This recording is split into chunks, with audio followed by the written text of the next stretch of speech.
What is your gift?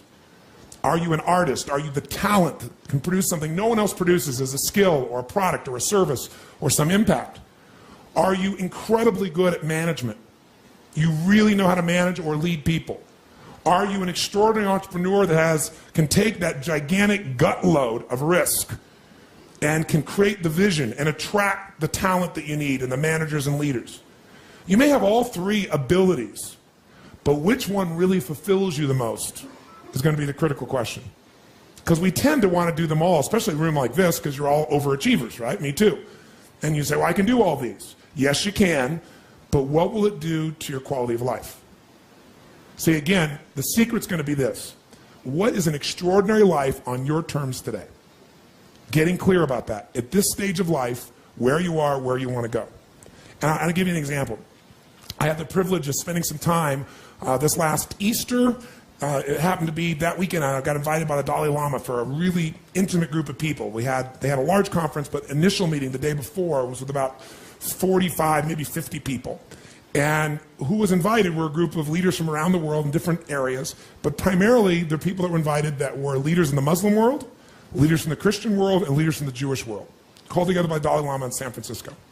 And so I got to sit in this room and really mostly witness, because I wasn't one of those leaders of one of those great traditions, obviously.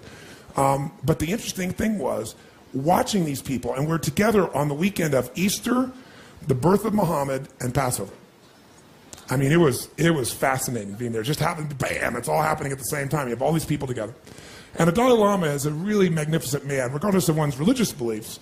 You know, anyone who can be an experience where everything in his life was taken from him, and yet still find a way to have a sense of meaning and be fulfilled and not be angry and rageful.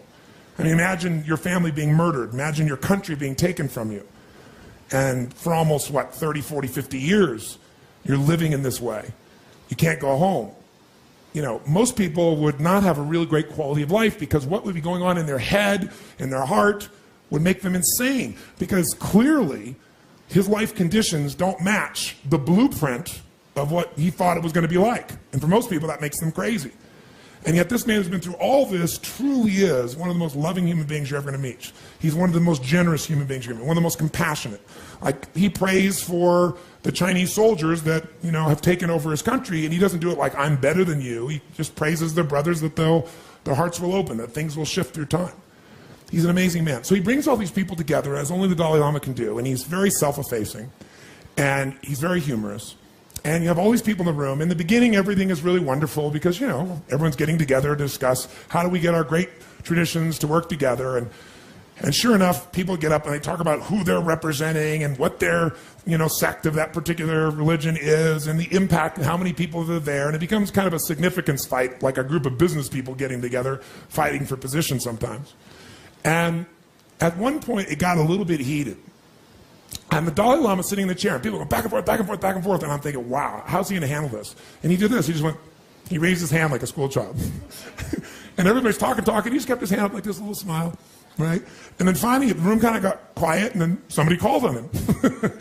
And he said, Your Holiness, and he said, we all represent such magnificent traditions. We represent millions, hundreds of millions of people around the world. And he said, we'd all have to agree that at the core, all these people, regardless of the tradition they're following, they have certain things in common as human beings, as brothers and sisters of humanity. And he said, I would say and suggest that what they all want, regardless of their tradition, is one thing: to be happy. Isn't that why they're doing all this? They want to be happy. They want to have their children be happy. They want to have a sense of fulfillment. They just want to feel like their life has that experience of joy or pleasure or fulfillment. Isn't that what everybody wants? And he said, so maybe we should focus on the common elements that will bring happiness to all people. We can find them in all our traditions. Maybe that's the direction we should go with this conference. And you could just see, like, all these heads, very proud heads in some cases, nodding their heads like crazy. And I thought, God, how beautiful and how simple. That's why you really came here, my friends. That's why you're participating in this program. At some level, you have a blueprint, a mindset, a belief system, a philosophy, a set of values that says, if I master this thing called my life or my enterprise, then I'll have this great feeling. But what's really interesting about life, I believe that extraordinary life, however you define it, has two master skills to it. The first skill is the science of achievement. Most of you in this room have achieved enormously at various levels of business, or as an individual artist or talent, or as an entrepreneur, or as a manager or leader, as an investor. I mean, everybody in this room, most of you in this room, have really hit the jackpot by most of the world's standards, even though most of you think it's still not enough. But the science of achievement is a skill. It is a science. There are laws. So achievement, even this course, to me, that achievement is, business is a spiritual game. That's what I believe. It's a spiritual practice. A lot of people think it's business. Oh, that's money. That's this horrible thing over there. And that's one of the reasons that they never get really passionate about it. I'm a very spiritually driven, purpose-driven man. But the reason I love business is I see business as the ability to take the invisible and make it visible. I think that is what spirituality and creation is. It's about how can I find the gift I have to give the world? And how can I give it in a way that truly adds value? Not I think adds value, but the people receiving it, they vote with their feet and say, this truly makes a difference in my life. This is something I value. And then because they become a customer again. Because they're thrilled with it. Because they become a raving fan, not just a satisfied customer. Satisfied customers will leave you. Raving fans will stick with you. How many of you here, when I say the word, let's say, Microsoft, give me the emotion with sound that you associate with Microsoft. Quick, go. Go ahead. If I say Apple, give me the feedback. Apple, do it again. No, I didn't lead you in any way. Apple made every mistake they could possibly make to go out of business. I remember, when Apple started not making any software and they changed the business, and everybody in my company came to me and said, we've got to go, because it was early in our company's history, we've got to go to Windows. I go, Windows is a piece of crap. I mean, it's a poor copy of this. That's absurd. But there was no software, and so everyone in my company went there, but I hung on to my Apple. Because people that had association to Apple are raving fans. They stuck by it, and now they got their iPods, and now they've got, their magnificent computers, and they know they got the best computers in the world. They just smile and laugh. But you notice, when most people associate to Microsoft, even though it's the biggest player in the world, you can just hear by the emotion, Some people get pissy about it. Very few people you'll ever meet that are pissy about Apple, except people from Microsoft. The point is, one is a satisfied customer at best, the other's a raving fan. If you're going to play the spiritual game of business, the spiritual practice, think about how fast can I take what I envision and make it real? How can I find my form of service, my gift, and give it in a way that is most impactful? That's really what this is really all about. Now, the second, and remember I said this is a science to achieve, and we're going to go through that science. How do we create a sustainable system that makes that happen? But the second skill of life is less focused on, and if you're going to have not only management, but create and grow an extraordinary life, you've got to master the second. And that second master skill is the art of fulfillment. The art of fulfillment. And the art of fulfillment, I call it an art because art is like what one person thinks is beautiful, somebody else may think is ugly. But what you have to be able to do is find out what is it for you that's going to fulfill you. And I'll tell you there's two primary elements to that. You've got to figure out what is your gift that's going to give you a sense of meaning, because you can't be fulfilled without a sense of contribution. You can feel happy. Happiness for most people is temporary. It's like pleasure. Eat a chocolate cake, make love, score a point in the game, get the trophy, take your business to the highest level, make the money.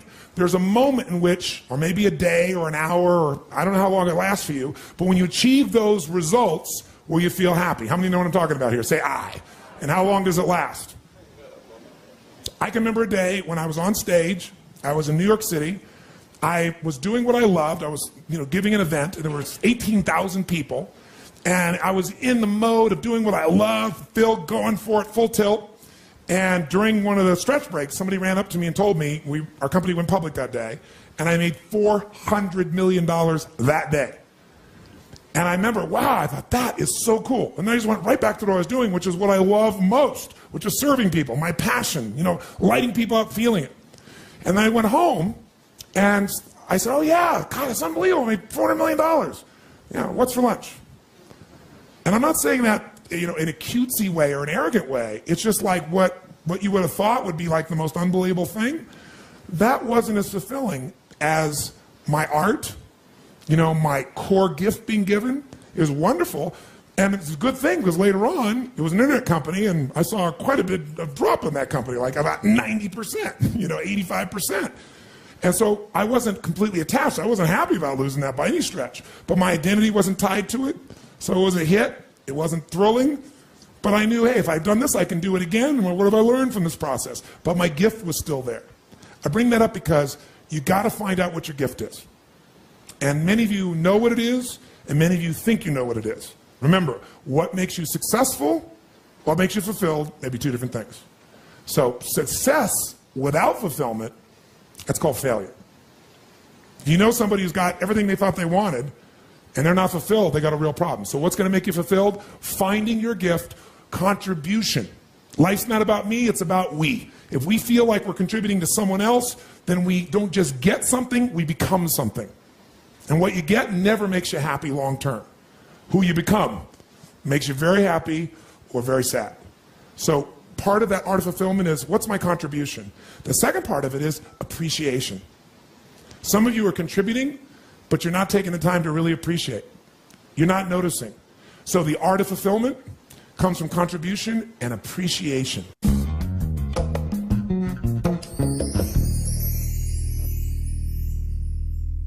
Tell us what's been going on and where are you now?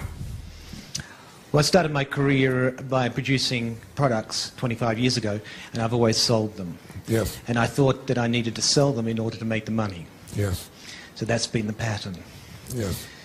And for the last 10 years, I've been selling software that I created. It's excellent software. Excellent software. But I thought that I had to be the entrepreneur. And while I'm producing software, time just goes. Yes. You know, a Monday morning comes and suddenly it's the weekend. Yes. And I've got to stop running a Clearly company. a unique being here. But he's that, but you see, he certainly has his art, right? He knows his art because he's totally fulfilled. Time disappears. Okay? And I thought the only way to provide for my family and those that we provide for was to sell and to manage a company. For the last 12 months, well, I've lost $500,000 this year running a company with a good product. Okay, so it's pretty obvious I can't run a company. Yes. It's not my center. So many times I get up on Monday morning and I feel like vomiting because I don't feel competent. Mm-hmm. I don't feel like I'm doing a good job. Yes. It seems decision after decision I make is the wrong decision. Yes. I know I'm not an idiot. I know I'm a reasonably smart guy, but as I was saying to my wife just a couple of weeks ago, I said, I've actually lost my confidence because for a year now, every major decision I've made has turned out to be the wrong decision. And I don't know whether I'm able to make the right decision. Yes. But that's because I was doing something that's not my nature. That's correct. That's correct. So I came here. The future looked very bleak because I'd lost my confidence. Yeah. And now that I've been reminded that that's not my nature, yes. And I'm focusing back on what I can do, I'm feeling good about myself again. Good. Well, you're going to lose. Give me a hand, first of all. Fantastic. Do you also attach to knowing what your nature is and knowing its value, meaning that it's not less valuable than running a company per se? Have you gotten that piece as well? Yes. Yes. Okay. Now, I came and spoke to you when we were in Platinum. Yes. And you told me, get out. Yes. I didn't know how. Because if I didn't run the company, I had no income. Right. So I've been struggling with that. Now what I know is I go back to what I'm passionate about and what I find so easy, and that is creating. Yes. And it's like an incredible load has been lifted off my shoulders. I no longer feel guilty for my failure, my so-called failure. I'm just relieved. It may not even be failure. It may be one of the most important lessons that you've ever had in your life. And it may be a lesson you can pass on to your children and save them an unbelievable amount of pain in their life so that they don't do the same thing because they think they should be like dad or like mom or like a brother or sister or a friend or what the society has told them. I mean, I think it's one of the most important lessons And the challenge is we don't tend to remember a lesson that is easy. Isn't it true? I mean, when we succeed, what do? We party. When we fail, we tell them to ponder. And that pondering takes it from the cognitive down into the emotional and eventually down directly into the gut in your body. And now the lesson becomes one you don't forget for a lifetime. So I don't know that it was a failure, and I'm not just using it to be positive or be playful or blow smoke with your language, but I think it's really important you give it the effective and true meaning. If you got the lesson, it's one of the most valuable lessons of your life, wasn't a failure at all, and will give you freedom and fulfillment for a lifetime. Absolute freedom. And this is 25 years down the track. Yes. And for a decade, I've been doing that which I hate. I'm passionately hating what I do. I talk about live with passion. I have passionately detested what I've been doing, but I didn't see a way out. I felt trapped. So how are you going to do it now? What are you going to do differently? You're going to go back and you're going to embrace your gift. And are you going to sell the company? Are you going to partner with somebody? Are you going to work for a company and just take the income and have the freedom? What are you going to do? What's the route that you're going to take? Do you know yet? That's a very good question. I haven't figured that out. Okay. But I do know the outcome, and that is I'll be spending my time in creation. Perfect. So the future is bright, whereas I came here, I was a mess. I was stressed out and I've never been so stressed in my life as I have been in the last 6 months. Well, now you're not going to be, so think about what life will be for the next 10 years plus. Give him a big hand. Yay. Thank you, Tony.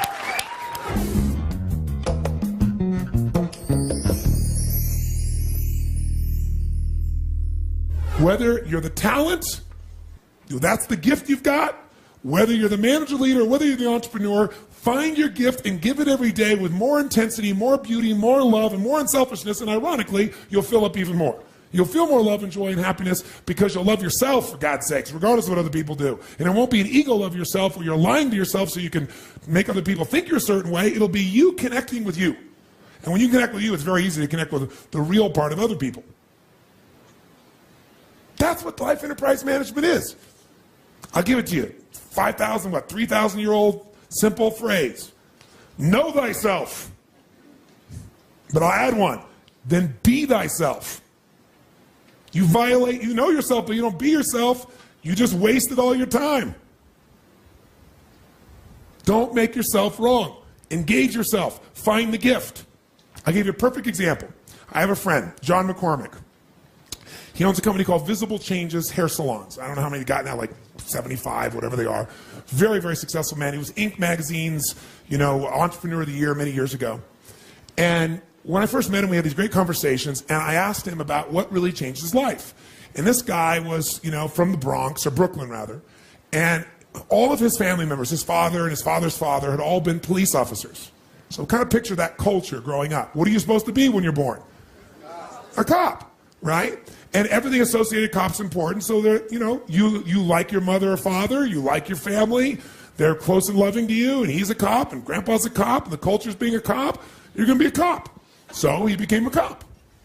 And as a cop, 19, 20 years old, he found out something about himself that was different than his family. His father relished running into a building where somebody might have a gun to his head and figure out how to talk his way out of it, like when he's working with a crook. He did not have the same gift. He didn't have the gift of desiring to be in a place of such massive uncertainty like his father did. Not at all. Not in this context, anyway. He might have wanted somewhere else, but not here. Everybody wants variety, but that's not what he wanted. And one day he was chasing a guy, and he turned around, and the guy had a gun out to his head, and he fired at him and barely missed. And fortunately, his partner got the guy. And the next day he said, I am not being a cop. It ain't worth $20,000 a year to have somebody shooting at me every day. Now, when he did that, nobody in his family was happy about it.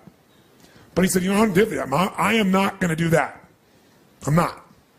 So interestingly enough, he had a very creative mind, and he liked people. And a long story short, some guy met him and said, it's Christmas time when he quit. He had no money. And he said, how about, you partner with me, a friend of his, and he said, we'll buy a bunch of Christmas trees. He said, I got this money, and I'll give you a third if I got to pay for it. If you want to put money in, we'll split 50-50. And let's take this little, parking lot over here, and it's not even ours. Let's sell Christmas trees there, man. We'll make some money. So he said, well, there's no electricity. The guy says, come on, man. He said, there's a woman next door. We'll borrow her electricity. We'll get a cord from her. So sure enough, he and his buddy, John McCormick and his buddy, They go out and they buy these Christmas trees. They drive a million miles away to get them, so they get them really cheap. They bring them to New York City, down in Brooklyn. It's a little parking lot, old broken down building. They put them out there, and they sell all the Christmas trees, and they go back and do it again. They keep reinvesting, and over the period of like 2 or 3 weeks, he makes X amount of money. I don't really remember the number, but let's say it's $10,000. More money, almost as much as you'd make in a year, half as much as you'd make in a year, and he made it without somebody shooting at him, and he made it in 3 weeks. He's like, this is something I'm into. So then he took that money, and he had a knack for just studying things. Like, he's a very practical guy. And he looked at a couple things, and he said, you know what, I'm going to invest in some stocks here. I'm going to invest in this company. And he invested in the company, and long story short, he did so well that in a period of roughly a year, he made $250,000. Okay, and he'd been a cop making 20 grand roughly. Right? So now he is flying high, and he's doing so well that the guy who is his stockbroker says to him, man, you're incredibly good. You ought to do this for a living. So he introduces him to his boss, and sure enough, he gets a Series 7 license, and now he's a stockbroker. What a change. As a stockbroker, he's picking these deals, and he does really, really well, and he makes almost $1 million in the next 12 months. He does most of it on his own stock picking. He makes some of it on the selling. But he's less more interested in picking. He's like really good at pattern recognition is the bottom line. And so sure enough, he does this thing, and all of a sudden, his ego is out of control. He buys a brand new limousine, his own personal limousine, and hires a person to drive him. He goes out partying every night, and the woman who loves him, he just blows her off, and he starts chasing every woman that exists there. And everything is wonderful in his life until one day, who knows what happens?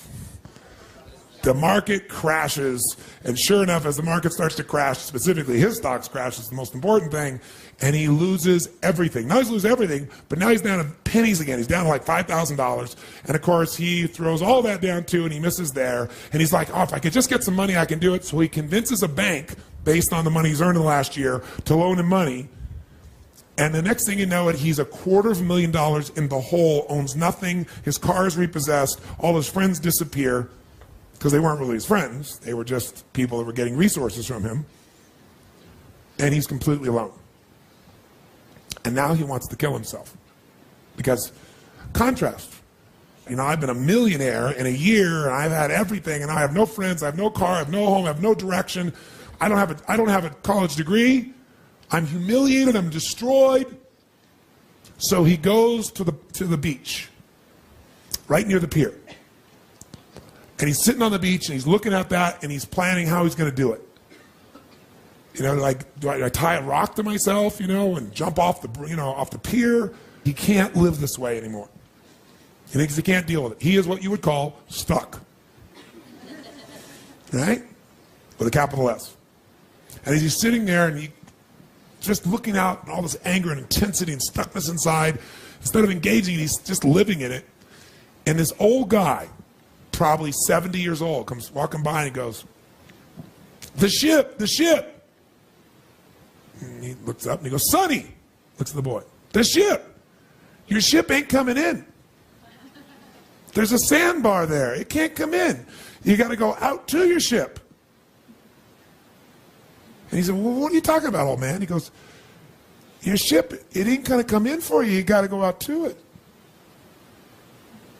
Now, obviously, this old man saw what this young man, 25 years old, was doing in his head. It was obviously on his face. And he said, so tell me, why the long face? He said, you really want to know? And so sure enough, John dumped the whole load on him. His upbringing, Brooklyn, growing up, people shooting at him, quitting the police force, the Christmas tree story, right? Making the money in stocks, $250,000, making $1 million, becoming a stockbroker, losing it all, borrowing money from the bank, and now he's worth minus $250,000. And frankly, there's not a reason to live. My friends weren't my friends. The one woman I loved, I went out with everybody else. She's around, but I don't feel worthy of her anymore. And he looked at him and said, can you run? He said, what? Can you run? Well, yeah, of course I can run. He said, you think you could beat me in a 100-yard dash? And he looked at him and said, come on, old man. You're probably, 3 times my age? And yeah, I could beat you in a 100-yard dash. He said, you want to bet on it? He said, you sound like you're a betting man. He said, well, what's the bet? $50. $50 I beat you in 100-yard dash. He said, what's the catch? He said, there's no catch. He said, in fact, I'll give you odds 10-1. If you beat me, I'll pay you $500. That's $500 is a lot of money, right? He said, but I want you to go. You got the money? He goes, well, no. He said, meet me tomorrow morning. Come back here at 8:30.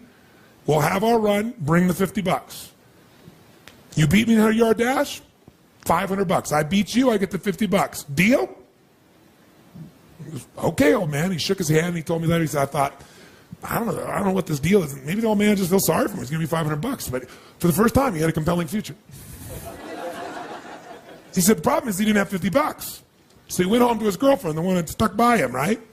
And he told her the story, and she was like skeptical as hell, but she had $50, so she gave it to him. Sure enough, the next morning he shows up at 8:30 in the morning, and he's ready. I'm going to get my $500. You know, that's compelling. That's something to look forward to now.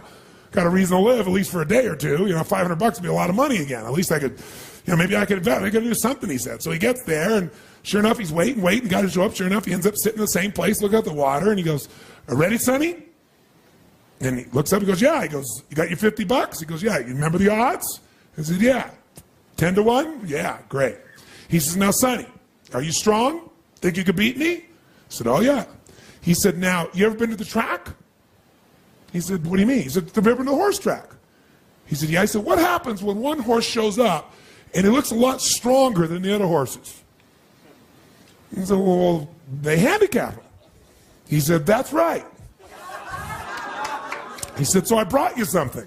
He said, how do they handicap him? He says, well, usually they put some extra weights on him. And he said, I don't need that handicap. I don't need to carry those weights. He says, so I'm going to give you something instead. And he hands them a knapsack. He said, get in. He said, what? He said, first he made him mark the 100 yards. So he marks the 100 yards. He goes, okay. Then he says, okay, the handicap story. He goes, give him. He hands him a knapsack. He goes, get in. And he said, fine, I'll still beat you. I'll hop faster you down there, old man. He said, you think you're going to beat me? He said, I know. That's why I'm going to give you your second handicap. And he turned him around backwards. That's right. He goes, ready, go. And the old man took off running, and as you guessed, the man beat him easily. So he comes by and he takes the $50 from him. He's going to keep your word? Give me it. He takes the $50 from him. And he said, so what'd you learn? He said, I learned I got gypped and ripped by an old man. He said, that's all you learned? He said, go jump off that bridge. He said, that's all the smarter you are, then you go jump off that bridge. If you're a little smarter than I think you are, you go home and you think about this. You meet me tomorrow morning at 8:30 and we'll have lesson 2. You don't need to bring any money. Just bring the answer to what you just learned. If you give me the right answer, I'll take you to the next level. And John spun out. Walked out of there going, I got conned by an old man. I lost $50 more. I have $250,000 and $50 in debt. Yeah? And it's my girlfriend. I got the $50. He's like, how am I going to tell her that I lost her $50 in a race to an old man? All night long, he's up trying to figure out what the hell you're supposed to have learned from this. Don't trust people. Don't listen to people, right? Because every moment of your life, you got to decide what are you going to focus on and what does it mean and what are you going to do? Is it the end of the beginning? Are you being punished or rewarded? Meaning is where all life is shaped, and you have the power to change the meaning how fast. But you better ask a better question or come up with a better answer. So sure enough, he comes back the next morning. He's thought all night. Sure enough, the guy's there. His name's Abe. Abe's there. He said, okay, young man, what did you learn? He said, well, I guess what I really learned is I lost because I let you make up the rules. He said, I got 2 sons, both went to college. Took them 10 years to figure that out after college. He said, you could be a very wealthy man. And John's eyes lit up. He said, what's the next lesson? He said, well, if you get that lesson, on that one alone, you could become wealthy. His second lesson to him was he said, now, tell me what you think your challenge is. He says, well, I don't have any money. He said, well, have you ever done a balance sheet? He said, well, of course I have. I don't know how to do a balance sheet.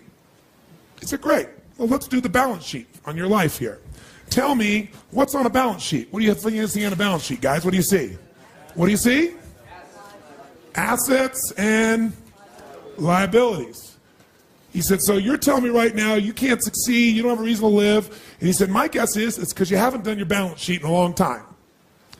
So he said, come on, let's fill out the balance sheet of your life. Tell me what you got. And he said, well, I'll tell you what I got. He said, I got minus $250,000 is what I got. Actually, $250,050 thanks to you. I owe $250,000. I'll tell you what else. I don't have, a college education. I don't have a degree. I don't have many friends. He went on and on and on, and all of a sudden, Abe shook his head and he said, stop, stop, stop, stop. You clearly know nothing about an asset. So you don't know how to find out what your assets and liabilities are. He said, think about this. You got a balance sheet? What does that tell me when you start with the liability side? Any man that starts with his liabilities before his assets is destined to have pain. He said, tell me some assets. He goes, I don't have any assets. I don't have any money. He said, come on, you have some assets. He said, clearly no one taught you how to build a balance sheet. He said, the first asset you got is that you owe $250,000. He said, any man who can get a bank to loan him $250,000 has assets. He said, so first we got to move it over here. Asset, owe $250,000, which means the bank is invested in me. Now, to be able to borrow $250,000, you must have some other assets. He said, oh, I don't have any other assets. He said, you got a high school education? He goes, well, yeah. I go, okay, great. $250,000, high school education. Okay, what else? He goes, that's it. I don't have anything else. He said, you speak English? I said, what do you mean do I speak? He said, do you speak English? He said, yes. He said, put it down, speaks English. Do you know how many people don't speak English that come to this country and become multimillionaires? And how hard it is when you can't speak English? Speaks English, he writes down. He goes, all right, what else? He goes, I don't have anything else. He said, do you know currency? And, he says, well, you mean like yen to the dollar? He goes, no, do you know currency? Quarters, nickels, how to put them together to get change. So he goes, knows currency. And he just kept building this thing and building this thing until there were so many assets and so few liabilities that John got it. He said, do you know your way around town? So what do you mean? Do you know how to get around town? You know how to get from one place to the other. You know people don't know how to do that when they come here? Do you think that's a liability? You have that asset. And you probably know how to do it efficiently. Did you know how many immigrants have come to this country that don't speak English, that don't know how to make currency, that don't know how to get around the city, and became multimillionaires because they're more focused on their assets than their liabilities? Your turn. Make your balance sheet. What's your goal in a balance sheet? To have a lot more what? Than what? Brings a much higher net worth, doesn't it? How do you feel about your business right now? Well, what if, that whole thing, what if, I don't really have resistance to having to run the business, but it's my vehicle. What's the answer to that question, guys? Get a what? Team. If you want to stay in the business, get a team. Be the primary talent. Find somebody else who's the manager leader. Find somebody else who's going to be more the entrepreneurial side of that. Share what can be built. If you have something that is a real talent, or if you have a real management ability, you can attract the other two people. You can find a talent that you can help promote and manage and lead, and you can certainly get somebody to help fund it, take the risk with you on it, and help you innovate it. That's what we're talking about here. Make sense? Does it sound like something that you're committed to really mastering for your life? Yes, no? Yeah. Right, give everybody a big hand. Very nice.